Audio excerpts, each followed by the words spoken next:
தூங்கா நகரில் ஒரு தூங்கா மருத்துவமனை பிரீத்தி ஹாஸ்பிட்டல்ஸ் 7810044444. தமிழக அரசியல் களத்தில் சர்ச்சைகளின் நாயகன் என்று சொன்னால் அது நாம் தமிழர் கட்சியின் தலைமை ஒருங்கிணைப்பாளர் சீமான் என்பதே அரசியல் விமர்சகர்களின் கருத்தாக இருந்து வருகிறது.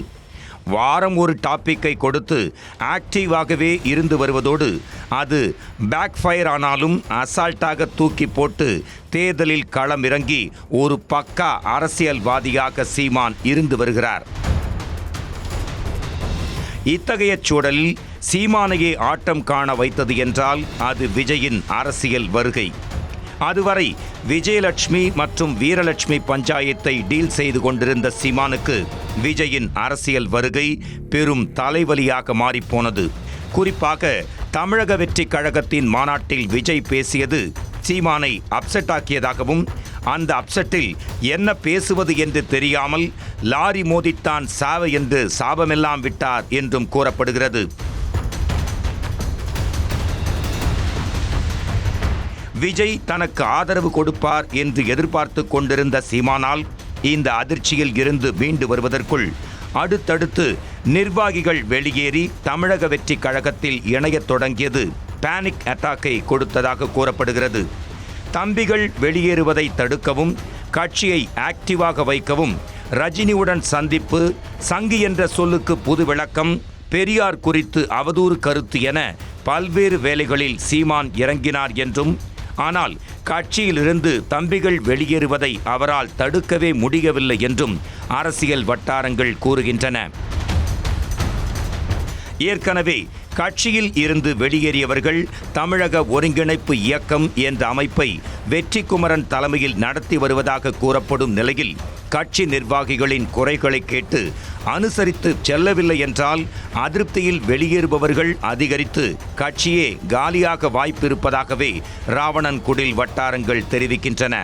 இது குறித்து விவரம் அறிந்த நாம் தமிழர் கட்சி நிர்வாகிகளிடம் பேசினோம். அவர்களோ சீமானுக்கு வெற்றி என்பது முக்கியமில்லை, சில கட்சிகளிடம் பின்வாசல் வழியாக சென்று கைகுலுக்கிவிட்டு பெட்டியை வாங்கி கொண்டு சென்று கொண்டிருப்பார். தேர்தல்களில் முகம் தெரியாதவர்களை வேட்பாளர்களாக அறிவிக்க வேண்டிய அவசியம் என்ன? எனவேதான் அவர் சிலருக்கு மறைமுக ஆதரவு கொடுக்கிறாரோ என்று கட்சியினர் விலகிக் கொண்டே இருக்கின்றனர் என்று கூறுகின்றனர்.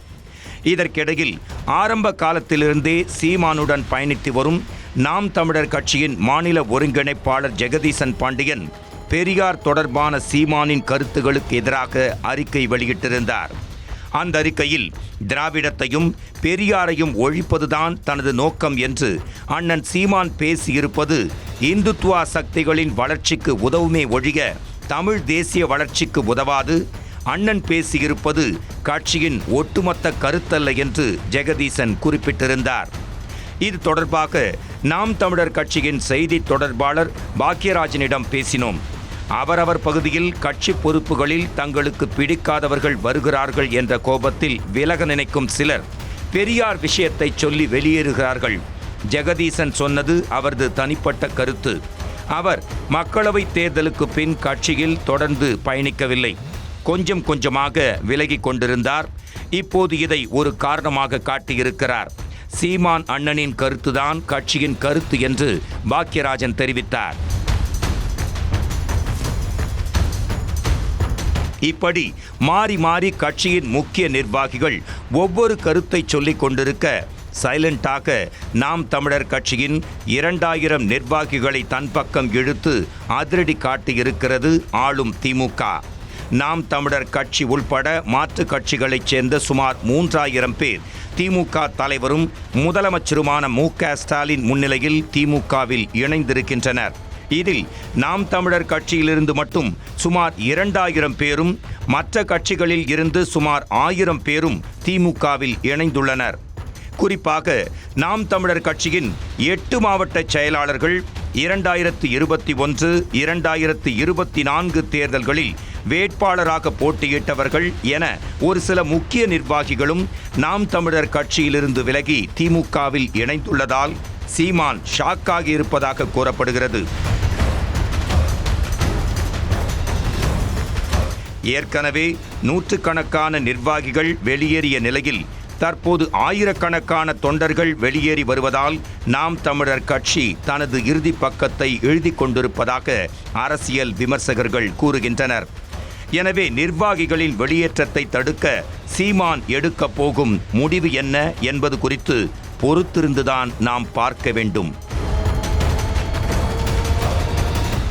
தூங்கா நகரில் ஒரு தூங்கா மருத்துவமனை பிரீத்தி ஹாஸ்பிட்டல்ஸ் 7810044444